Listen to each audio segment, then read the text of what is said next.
Hey everybody, welcome to my channel. Thank you so much for joining me today.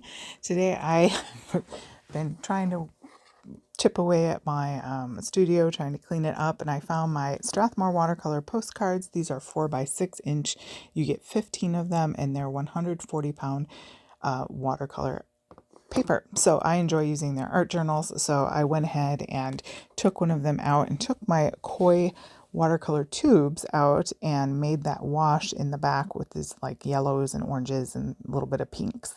That was kind of the thing I was going for there. And again, those are the Koi tubes, which I've had actually for several years, and still they work great, and they have lots of bold color. And I tend to like them a little bit better than the field sketch box that I have. Those are fine for travel and whatnot, but the tubes are definitely more vibrant. I feel like are a better watercolor and still a great price. Anyways, especially for a application like this, I wanted to go ahead and break out my gouache since a postcard will be mailed. I thought this would hold up better. Of course, you could probably affix, spray it with a fixative, or maybe even gesso, clear gesso over the top, or some sort of matte medium to sort of seal in everything in case it goes through the ringer there, which we know it probably will. When you get a moment, you can click down the description there for links, and don't forget to like, share, and subscribe. That would be a big blessing. So I thought I would just do some sort of wildflowers coming out of the bottom, as if you were kind of standing there looking at a sunny sky with the sunset just hitting there. And I don't know, I didn't really have a plan, but surprise. But just kind of trying to see what would happen. And yeah, gouache and watercolor obviously work really well together.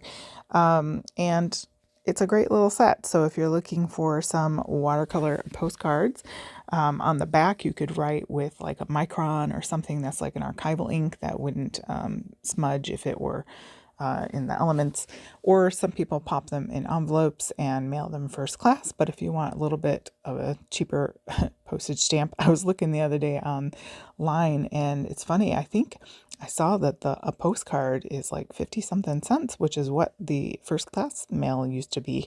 Crazy days. So you might want to just mail it as is. It'd be cheaper to buy the fixative. I did have my eye on I don't know if it was Amazon or somewhere else, I'll have to look, where they had like 50 postcard watercolor cards, and I'd be interested to see the quality of paper. I like Strathmore. I use their visual journals a lot, and they have that nice sort of, I don't know, I think the paper has a good balance between its weight and coarseness and all of those things. I believe it's cold pressed. Rather than hot press, but I don't see it on here, but yeah, I think so. But anyways, just kind of a fun little challenge to do. You can make up a bunch of these at once and have them at the ready, and if you want to send a thank you or something like that, with nothing, of course, with the thing about a postcard is everybody can read the message, but so if you go on a trip and you want to paint some sort of inspired by the place you're going, you could do that. That would be a fun idea.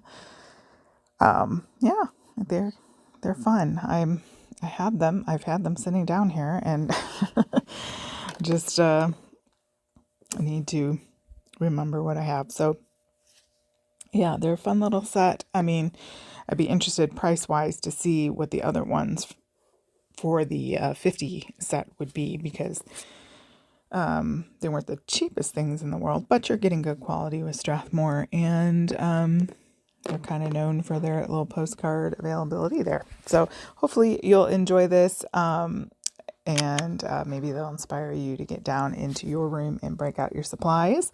And let me know in the comments below, do you have your favorite way to send postcards that you have painted? Do you use a fixative, or do you pop them in an envelope? And what brand postcard do you like to use? Thank you so much for joining me. I hope you see me in the next video. Thank you so much for joining me. Have a great day.